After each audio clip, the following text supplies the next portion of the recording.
নবীর মা নাই গো, বাবা নাই। এমনি সময় নবীর আদরের সাহাবী হযরতে তালহা রাদিয়াল্লাহু তাআলা আমার নবীর সামনে গিয়ে দাঁড়াইয়া বুকটা পেতে দিলেন।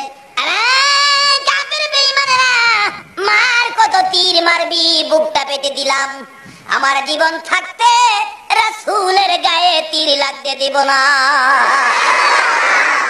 একের পর এক তীর আসতেছে, কলিজাটার মধ্যে লাগে। কোন কোন তীর ডান দিক দিয়ে লাগে, কলিজাটা ছিদ্র করে বাম দিক দিয়ে বেরিয়ে যায়। আমার নবী ডাকে, তালহা রে, আর কত তীরের আঘাত খাবি? হুজুর, বিন্দু মাত্র রক্ত আমার শরীরে থাকতে রাসূলের গায়ে আঘাত লাগতে দেব না। রক্ত জমিন বাসতেছে, জমিন ভিজতেছে। এমনি সময় আমার নবীর সামনে দাঁড়িয়েছিলেন হযরতে তালহা। দুই কদম সামনে চলে গেলেন। রাসূল বলেন, তালহা রে, সামনে কেন যাইতেছো? তালহা বলেন, ইয়া রাসূলুল্লাহ, ওই যে দেখেন উপর থেকে একটা শক্তিশালী কাফের তীর মারতেছে। আমি যদি আপনার পাশাপাশি লাইগা থাকি, হুজুর গো, আমার মন বলে আমার কলিজাটা ছিদ্র করে পিছনে যাইয়া আপনার গায়ে লাগতে পারে। হুজুর, আমার মতো লাখো তালহার কলিজা ছিদ্র হতে পারে গো, আমার রাসূলের গায়ে লাগতে দিব না। এমনি করে তীর তালহার কলিজাটার মধ্যে লেগে গেছে, পিছন দিয়ে তীরটা বেরিয়ে গেছে। অল্পের জন্য রাসূলের গায়ে লাগে না। আমার নবী বলেন, তালহার দুইটা চোখের পানি বেরিয়ে গেছে। হুজুর, আর কলিজা মানাইতে পারি না। আমার নবী বলেন, তালহা রে, আয় আমার পাশে আয়। নবীজি তীরগুলো টেনে টেনে খুলতেছেন আর গনতেছেন। রাসূল বলেন, খুলি আর গনি, গনে গনে দেখি ৭৯টা তীর তালহার কলিজার মধ্যে লাগছে। এইভাবে নবীর উম্মতেরা যুদ্ধের ময়দান রক্ত দিয়ে বাসাইয়া দেওয়ার কারণে আমার আল্লাহ এই নবীর উম্মতের জন্য বড় বড় ফুটলা করে বাজেট দিয়েছে। জোরে জোরে কোন সুবহানাল্লাহ। আমরাই তো এই বাজেট পাবো, কারণ আমরার পরে তো আর এই বাজেট নেই না নাই। আমরাই তো শেষ নবীর উম্মত, আমরাই তো উম্মতের পালার শেষ পালা। কাজে আমরা বাজেট পাবো, কিভাবে নেব? এই কিতাবের মধ্যে দেখেছি, যেটা ঈসা আলাইহিস সালামের উপর নাজিল হয়েছে। ইনজিল কিতাবের মধ্যে আছে, ঈসা নবী উম্মতের সামনে ওয়াজ করতেছেন, সাবজেক্ট হলো আখিরি নবী। আসলে সকল নবীর ওয়াজের সাবজেক্ট ছিল আখিরি নবী। আসলে সমস্ত পৃথিবী সাজানোর কারণটা হলো আখিরি নবী। আল্লাহ বলেন, সমস্ত পৃথিবী প্যান্ডেল করেছি, মক্কা নগরকে স্টেজ করেছি, আর মা আমেনার কুলকে আমি আসন বানাইছি। যে আসনে আমার বন্ধু ব্যতীত আর কেউ বসতে। একের পর এক নবী দিয়ে এই নবীর আগমনের খবর বার্তা পাঠাইছে। দেখা গেল শীষ নবী বলতেছেন, আখিরি নবীর সাবজেক্টের আলোচনা। উম্মতেরা সামনের থেকে বলে, হুজুর কি বলতেছেন আপনি? কবে আসবে আখিরি নবী? আপনার কথা কন না, এই নবীর সামনে কি আপনার দাম নাই? শীষ নবী কয়, শোন উম্মতেরা শোন, যিনি আসতেছেন আখিরি নবী, ওই নবীর সামনে আমার দাম কতটুকুন? ওই নবীর পাও মুবারকের স্যান্ডেলের ফিতা টাইনা খোলার ক্ষমতা আমি ঈসা নবীর নাই। তাইলে সকল নবীর সাবজেক্ট ছিল আখিরি নবী, আমরা যে নবীর উম্মত। আজকে যারা মাহফিলে বসে আছেন নবীর পক্ষে, হাসরের দিন কি মজার অনুষ্ঠান হবে। নবীজি বেহেশতের মধ্যে ৩টা মেয়ের সাথে, জালালাইন শরীফের ঘটনা, ৩টা মেয়ের সাথে নবীজির বিবাহ হবে। আর সেদিন নবী হবে জামাই, দুলা। আপনারা থাকবেন এই জামাইয়ের লগের যাত্রী, বেহেশত। সকল নবী রাসূল থাকবে মেয়ের পক্ষের মেহমানের মতো, আর আপনারা থাকবেন ছেলে পক্ষের মেহমান, জামাইয়ের পক্ষের মেহমান। আচ্ছা কোন তো, বিয়ের দিন মেয়ের পক্ষের মেহমানের পাওয়ার বেশি থাকে না জামাইয়ের পক্ষের মেহমানের পাওয়ার বেশি থাকে? কবরও যাইও দেখবেন আমরারই পাওয়ার বেশি, হাসরে যায় দেখবেন আমরারই পাওয়ার বেশি, বেহেশতে যায় দেখবেন আমরারই পাওয়ার বেশি। আবার দুজুহ যদি ২-৪টা লইয়া জায়গা, দুজুহ যায় দেখবেন আমরারই পাওয়ার বেশি। কিভাবে? সামনে আসতেছে ৩টা মেয়ের সাথে বিবাহ হবে নবীজির। আর যদি এই অনুষ্ঠানে জামার পক্ষে গিয়ে উঠতে পারেন, ঘন্টার দাম কি হবে আল্লাহ। যেই হোক, কোন ৩টা মেয়ের সাথে বিবাহ হবে তাফসিরে জালালাইন জালালাইন শরীফের মধ্যে আসছে। প্রথম মেয়েটা হবে ফেরাউনের বিবি আসিয়া, দ্বিতীয় মেয়েটা হবে ঈসা নবীর মা মরিয়ম, তৃতীয় মেয়েটা হবে মুসা নবীর বোন কুলসুম। এই তিনটা মেয়ের সাথে নবীজির বিবাহ হবে, আর এই অনুষ্ঠানের যাত্রী হব আমরা। আল্লাহু আকবার বলুন না। কিন্তু এই নবীর সাথে বন্ধুত্ব করে নাকি নবীর সাথে দুশ্মনী করে? বন্ধুত্ব করে। দুশ্মনের রাসূল হইয়া নাকি আশেকে রাসূল হইয়া? আশেকে রাসূল হন, নবীর পক্ষে আসুন, নবীর কথাগুলি মানুন, তাহলে এই অনুষ্ঠানগুলিতে থাকবেন। বলতেছিলাম সকল নবী রাসূলগণ আশেকে রাসূল ছিলেন। আলহামদুলিল্লাহ। ডাকতেছে আদম আলাইহিস সালাম, বলতেছেন এ বাবা শীষ, জানোস না তো বেটা কিছু খালি খামাহা করস ফিস ফিস। ওই নবীর সাথে, ওই নবীর পাশে, ওই নবীর সামনে আমি আদমের কি দাম হবে রে? ওই নবীর সাথে তো কোনো তুলনাই নাই। ওই নবীর উম্মত যারা হবে, ওই নবীর উম্মতের মধ্যে এমন 5টা গুণ থাকবে, যেই 5টা গুণ আমি আদম নবীর মধ্যে নাই। আচ্ছা, শীষ নবীর মাথা গরম হইছিনি? আব্বা আদম কোন কি যা কইতাছি রে বেটা, ঠিকই কইতাছি। এই নবী যদি না হইতো আমি আদমও হইতাম। সুবহানাল্লাহ। কোন কি আব্বা? আচ্ছা, ওই নবীর উম্মতের 5টা কি কি গুণ হবে বলুন তো? আদম নবী ওয়াজ করতেছে। 1 নাম্বার গুণ, ওই নবীর উম্মত যত গুনাহ করুক না কেন, গুনাহ করতে করতে আকাশের নিচে জমিনের উপরে থুইবার জায়গা নাই। এই পরিমাণ গুনাহ করেও যদি 2টা হাত বাড়ায় খালি কয় খোদা গো আমি কাজটা ভালো করি নাই, আমারে মাফ করে দেন, বলতে দেরি হবে, মাফ করতে দেরি হবে না। আর আমি আদম নবীর 350 বছর ঘুরাইছি। কথাটা কি বুঝাইতে পারছি? 1 নাম্বার। শীষ নবী কই বাবা 2 নাম্বার, ওই নবীর উম্মত যেখানে গুনাহ করে মাপের জন্য কোনখানে যাইতে হবে না। দোকানে বসে গুনাহ করেছে, ক্ষেতের লাইনে বসে গুনাহ করেছে, খালি মাপ চাইবো, এখানে মাফ করে দিব।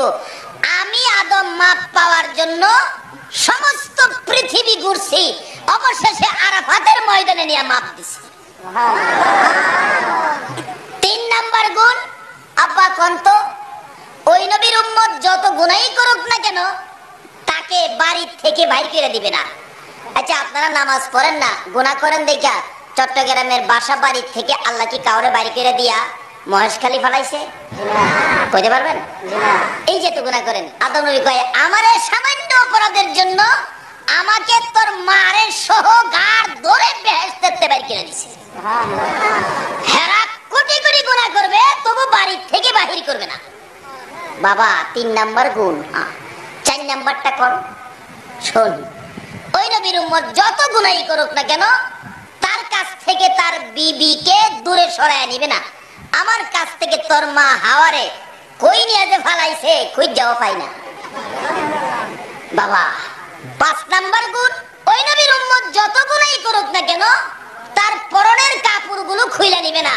কিন্তু আমি আদম তোর মা হাওয়া সহ আমাদের পরন থেকে বেহেশতি পোশাকগুলি খুইলা লয়ে গেছে।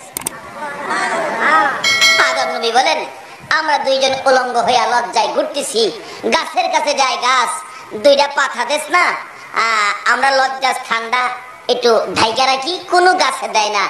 আল্লাহ পোশাক নিচে গা, আমরা পাতা দিমু। কিন্তু যাইতে যাইতে যাইতে যাইতে খেজুর গাছের কাছে গিয়া কান্দা শুরু করছে। খেজুর গাছ কয় ঠিক আছে, আপনারে দিলাম 3টা পাতা আর হাওয়ারে দিলাম 5টা পাতা। সুবহানাল্লাহ। এই জন্য দেখেন এই 3 পাতা আর 5 পাতা এখনো এটা বাজেট, এটা এখনো রয়ে গেছে। মানুষ মৃত্যুবরণ করলে পুরুষকে দাফন করা হয় কয় কাপড় দিয়ে? 3 কাপড়। মেয়েকে দাফন করা হয় কয় কাপড় দিয়ে? 5 কাপড়। ও শীষ, ফিস ফিস করিস না। এই নবীর উম্মতের দাম এত বেশি, এই 5টা গুণে তারা গুণান্বিত, যে গুণগুলি আমি আদম নবীর মধ্যে নাই। শীষ নবী কিছুক্ষণ চুপ থেকে কই তাহলে তো এই নবীরই দরুন দরকার। একটু পরে পয়েন্ট বাইর করছে, আব্বা আদম আচ্ছা শুনছি আপনারা নাকি ফেরেশতারা সেজদা করছে, এই নবীরে কি ফেরেশতারা সেজদা করব? আদম নবী কো আরে বুকার বুকা, শুনছস আমারে সেজদা করছে, হাকিকতে সেজদা আমারে করে নাই। যেদিন ফেরেশতারা আমারে সেজদা করে এদিন আমার কপালের মধ্যে ওই নবীর নূর ঝুলাইতে ছিল। হাকিকতে সেজদা আমারে করে নাই, আখেরি নবীর নূর মুবারককে সেজদা করেছে। জিন্দাবাদ জিন্দাবাদ নবীর সেনা জিন্দাবাদ, বলুন জিন্দাবাদ জিন্দাবাদ নবীর সেনা জিন্দাবাদ। আমল করো নামাজ রোজা কায়েম করো সুন্নিয়াত, আমল করো নামাজ রোজা কায়েম করো সুন্নিয়াত। জিন্দাবাদ জিন্দাবাদ নবীর সেনা জিন্দাবাদ, জিন্দাবাদ জিন্দাবাদ নবীর সেনা জিন্দাবাদ। নবীজির আশিক যিনি মরে অমরে না তিনি, নবীজির আশিক যিনি মরে অমরে না তিনি। কাফন পরে ঘুমিয়াছে গাউসুল আজম বগদাদ, কাফন পরে ঘুমিয়াছে গাউসুল আজম বগদাদ। জিন্দাবাদ জিন্দাবাদ নবীর সেনা জিন্দাবাদ, জিন্দাবাদ জিন্দাবাদ নবীর সেনা জিন্দাবাদ। নবীর জন্য হরে পাগল ও হে নবীর আশিক সকল, নবীর জন্য হরে পাগল ও হে নবীর আশিক সকল। পার করিবে দয়াল নবী রোজ হাসর ফুল সিরাত, পার করিবে দয়াল নবী রোজ হাসর ফুল সিরাত। জিন্দাবাদ জিন্দাবাদ নবীর সেনা জিন্দাবাদ, জিন্দাবাদ জিন্দাবাদ নবীর সেনা জিন্দাবাদ। আমল করো নামাজ রোজা কায়েম করো সুন্নিয়াত, আমল করো নামাজ রোজা কায়েম করো সুন্নিয়াত। জিন্দাবাদ জিন্দাবাদ নবীর সেনা জিন্দাবাদ, জিন্দাবাদ জিন্দাবাদ নবীর সেনা জিন্দাবাদ। বলছিলাম হযরত আদম আলাইহিস সালাম সাবজেক্ট নিলেন আখেরি নবী, বুঝাই দিলেন নবীর উম্মতের পাওয়ার। যদি এই পরিমাণ পাওয়ারের ওয়াজ আদম নবীর থেকে নিয়ে হযরত ঈসা পর্যন্ত সকল নবীরা আমাদের ওয়াজ করে, তাহলে আমাদের আওয়াজটা বড় হওয়ার দরকার আছে না? জোরে সোরে গর্জিয়াস কণ্ঠে আবার বলুন আলহামদুলিল্লাহ, মাশাআল্লাহ, আলহামদুলিল্লাহ। কি গর্জিয়াস আওয়াজ। আচ্ছা, এই যে শুকর আদায় করলেন, আমার আল্লাহ শুনছেনই। কোরআন শরীফে আল্লাহ ওয়াজ করছে লাইন শাকারতুম লাযিদান্নাকুম ওয়া লাইন কাফারতুম ইন্না আযাবি লাশাদীদ। আল্লাহ বলেন যারা আমার নিয়ামত পায়, আমার শুকর আদায় করবে, আমি আল্লাহ তাদেরকে নিয়ামত বাড়ায়া দেন। তাইলে আপনারা যে শুকর আদায় করলেন, আল্লাহ কি পরিমাণ নিয়ামত বাড়াইলো এটা জানা দরকার না? খোদা গো কি দিলেন আমরা? আল্লাহ এখন বলতেছেন ফেরেশতারা তোরা খাতার মধ্যে লেখ, আজকের এই মাহফিলের সকলকে যারা আমার শুকর আদায় করেছে আমি তাদের জন্য 3টা পুরস্কারের বাজেট দিয়ে দিলাম। অন্য সকল নবী রাসূলের উম্মতের বাজেট দিতেন একটা, কিন্তু আখেরি নবীর উম্মতের বাজেট দেয় 3টা। কারণ এটা শেষ কাটাইলা তো, কম দিলে যদি না মানে মানে না তো। দেখেন শেষ কাটাইলা পোলা পান, বাবাই জিলাপি আনছে আধা কেজি, দিছে পোলার মার কাছে, এরকম হয় না?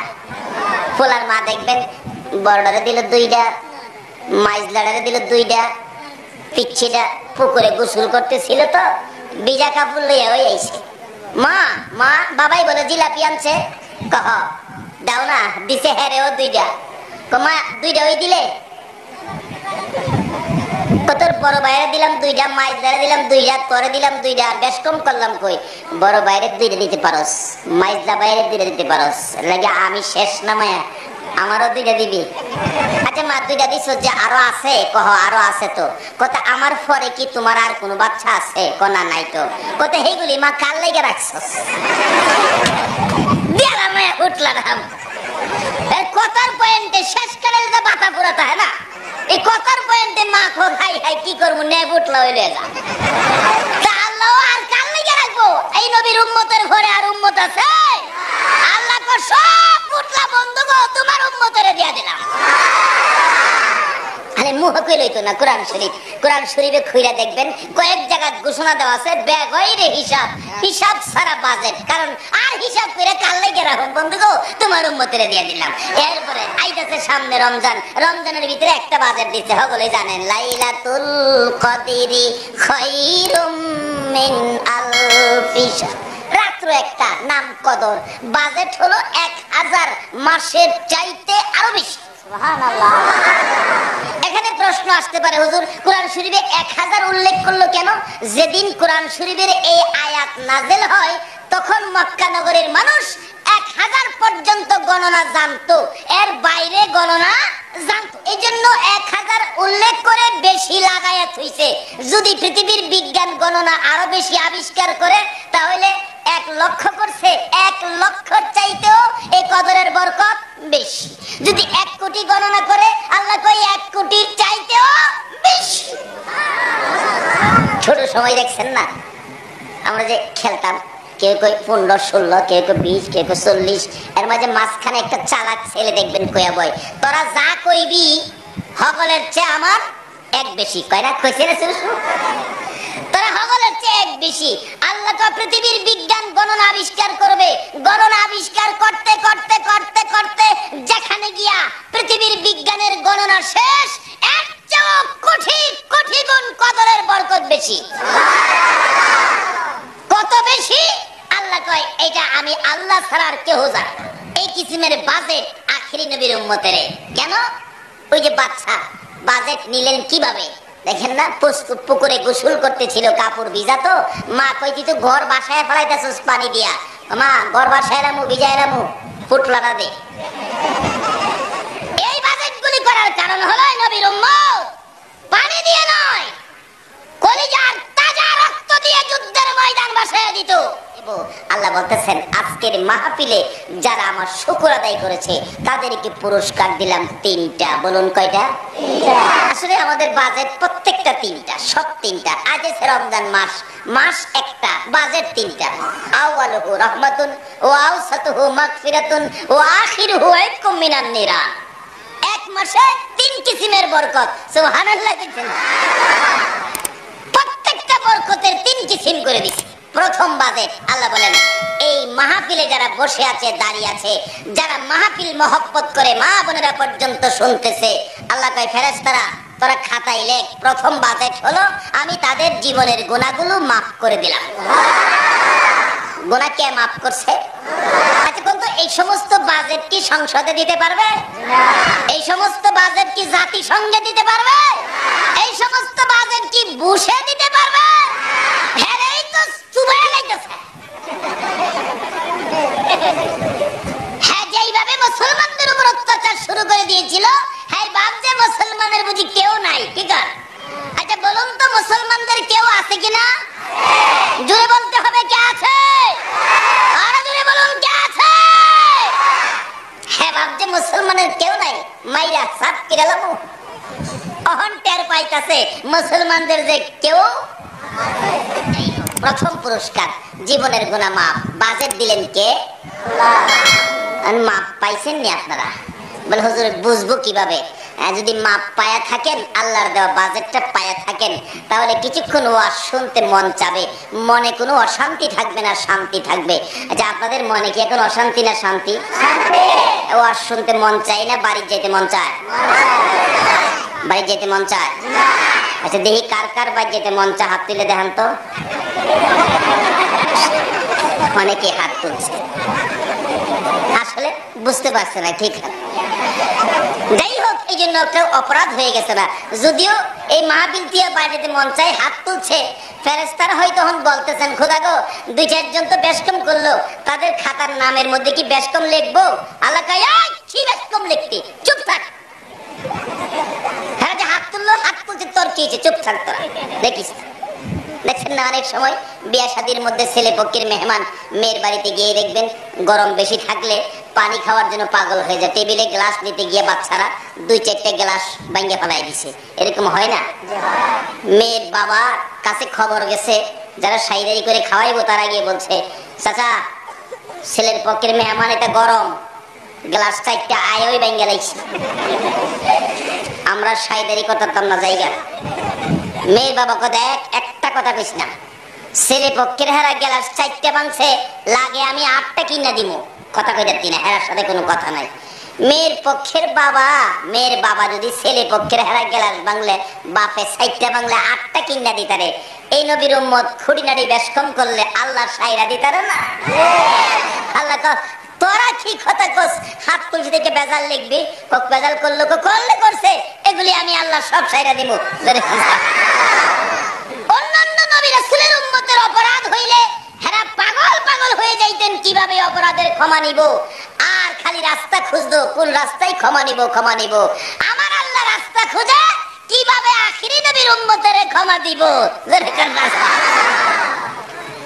হেরা ক্ষমা চায় ক্ষমা পায় না, আর আমরা ক্ষমা চাই না, আমার আল্লাহ ডাহে ক্ষমা করে দিছি। কোরআন শরীফ قل يا عبادي الذين أسرفوا জিগেন আলেম উলামারা, قل يا عبادي الذين أسرفوا على أنفسهم لا تقنطوا من رحمة الله إن الله يغفر الذنوب جميعا إنه هو الغفور الرحيم। ঘোষণা দেয় আল্লাহ, জোরে কোন সুবহানাল্লাহ। কেন ঘোষণা দিবে না? যে উম্মতের মায়ায় আমার নবী 24টা ঘন্টাই খালি কাঁদতেন। আল্লাহু আকবার। আমার আল্লাহ বলেন, বন্ধু গো, এইভাবে তোমার কাঁদতে হবে না, আমি তো 100 ভাগ দয়া দিয়ে হাসরের দিন তোমার উম্মতেরে ক্ষমা করে দিব। তোমার কাঁদতে হবে না, যতক্ষণ পর্যন্ত তুমি নবী খুশি না হইবা ততক্ষণ পর্যন্ত আমি জান্নাতের দরজা বন্ধ করব না। আমার নবী কাঁদতে কাঁদতে বলতেছেন, প্রভু গো, আমাকে খুশি করার জন্য যদি তুমি জান্নাতের দরজা বন্ধ না করো, ও প্রভু, একটা আবদার আমি তোমার কাছে করব। আমাকে যখন খুশি করতে চাও, কি আবদার তুমি করবে? মাবুদ, হাসরের দিন আমার উম্মতের গুনার খাতাগুলো আমার হাতে উঠাইয়া দিও। বন্ধু গো, উম্মতের গুনার খাতা তোমার কাছে কেন উঠাইয়া দেব? আমার নবী বলতেছেন, প্রভু গো, আমার উম্মতের গুনার খবর যেন অন্য কেউ না জানে। অন্য নবী রাসূলের উম্মতরা যদি আমার উম্মতের গুনার খবর জানে, জিজ্ঞেস করে, প্রশ্ন করে, হুজুর আপনার উম্মতেরাও গুনাহ করেছে, আমি লজ্জা পাবো, আমি কষ্ট পাবো। হাসরের জমিনে আমার লজ্জা দিও না, আমার উম্মতের গুনার খাতা আমার হাতে দিয়ে দিও।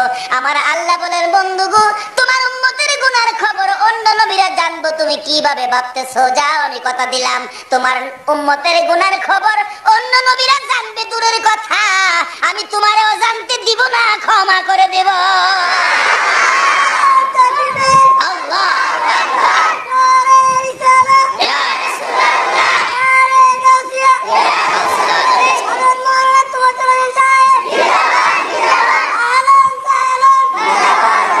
আসুন, আজকের এই মাহফিলে যে আল্লাহ এত বরকতের মাহফিলে কবুল করেছেন, প্রথম পুরস্কার কি জানি দিল? জীবনের গুনাহগুলি, আরো জোরে কর। দ্বিতীয় পুরস্কার হেদায়েত। হেদায়েত শব্দের অর্থ হবে পরিবর্তন। পরিবর্তন।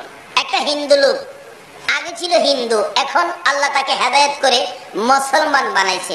বলুন তো, একটু আগে ছিল হিন্দু, এখন মুসলমান, তার দুইটা সময়ের দাম কি এক দাম হবে? সিলেটে এক হিন্দু মুসলমান হয়েছে আমার মাহফিলের মধ্যে।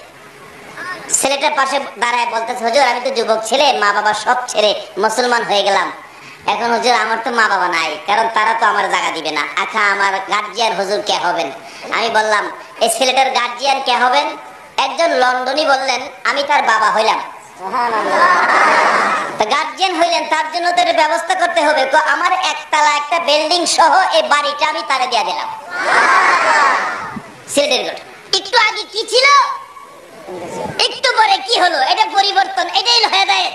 এই মাহফিলে আসলে এই পুরস্কার 2 নাম্বারটা পাওয়া যায়, হেদায়েত, পরিবর্তন।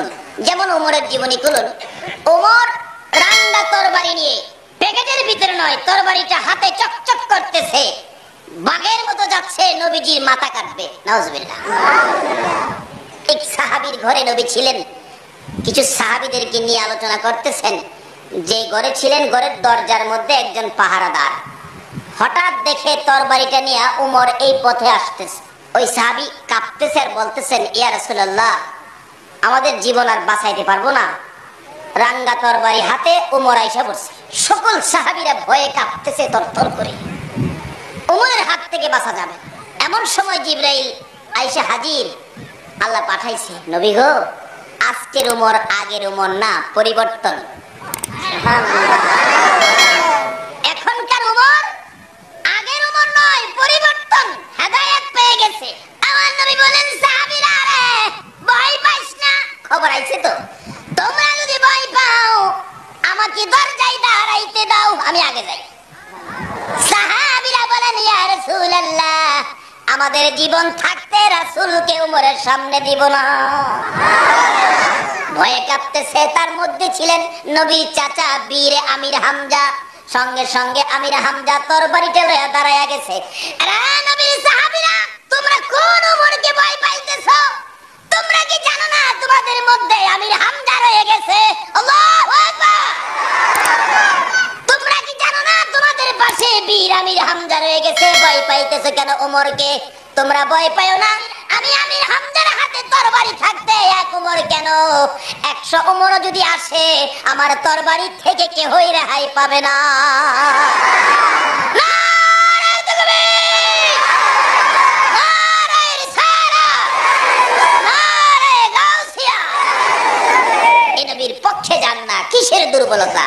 ছেড়ে দে নৌকা মাঝি, যাব মদিনায়। চলুন যাই। ছেড়ে দে নৌকা মাঝি, যাব মদিনায়। মদিনাতে কান্দে নবী উম্মতের মায়ায়, মদিনাতে কান্দে নবী উম্মতের মায়ায়। ছেড়ে দে নৌকা মাঝি, যাব মদিনায়। ছেড়ে দে নৌকা মাঝি, যাব মদিনায়। নবী মদিনাতে আছে শুইয়া, গুনাহগার উম্মতের মায়া। মদিনাতে আছে শুইয়া, গুনাহগার উম্মতের মায়া। সেই নবীরই প্রেমে সবাই পাগল হও না, সেই নবীরই প্রেমে সবাই পাগল হও না। ছেড়ে দে নৌকা মাঝি, যাব মদিনা। ছেড়ে দে নৌকা মাঝি, যাব মদিনা। আল্লাহ নামের বর্ষা করি, সারলাম নবীর প্রেমের তরি। আল্লাহ নামের বর্ষা করি, সারলাম নবীর প্রেমের তরি। দয়াল নবীর রওজা খানি আমায় দেখাও না, দয়াল রওজা খানি আমায় দেখাও না। ছেড়ে দে নৌকা মাঝি, যাব মদিনা। ছেড়ে দে নৌকা মাঝি, যাব মদিনা। ছেড়ে দে নৌকা মাঝি, যাব মদিনা। মদিনাতে কান্দে নবী উম্মতের মায়া, মদিনাতে কান্দে নবী উম্মতের মায়া। ছেড়ে দে নৌকা মাঝি, যাব মদিনা। ছেড়ে দে নৌকা মাঝি, যাব মদিনা। যাইবেন নি মদিনায়? যাইবেন? আল্লাহ যদি তৌফিক দেয় যাইবেন নি মদিনায়? আইরে মদিনা রে, যে দেখেন মদিনা যে কত শান্তির জায়গা। মক্কাতে হাউকাও আছে, মদিনায় কোনো হাউকাও থাকবে কেন? আল্লাহ বলেন, এই মদিনা হেফাজতের জন্য, মদিনাকে শৃঙ্খলাবদ্ধ রাখার জন্য আমি আল্লাহ রহমতের ফেরেশতা নিযুক্ত করে রাখছি। যেই হোক, লম্বা ঘটনা। ওমর যাইতেছে, আমির হামজা বলেন, আমার হাতে তরবারি থাকতে কোনো ওমর রেহাই পাবে না। সাহাবীদের একটু মনে ভরসা হইছে। রাসূল বলেন, চাচা কারো যাইতে হবে না, আমার আগে যাইতে দেন, কারণ খবর তো আইছে এখনের উমর আগের উমর না। কি হয়েছে? পরিবর্তন, হেদায়েত, পরিবর্তন। কাজী এই পুরস্কারটাও আজকে আপনাদেরকে দেওয়া হবে। 2 নাম্বার পুরস্কার, পরিবর্তন। উমর কাছাকাছি আইসা দূর থেকে আমার নবীর সুন্দর চেহারার দিকে চাইছে।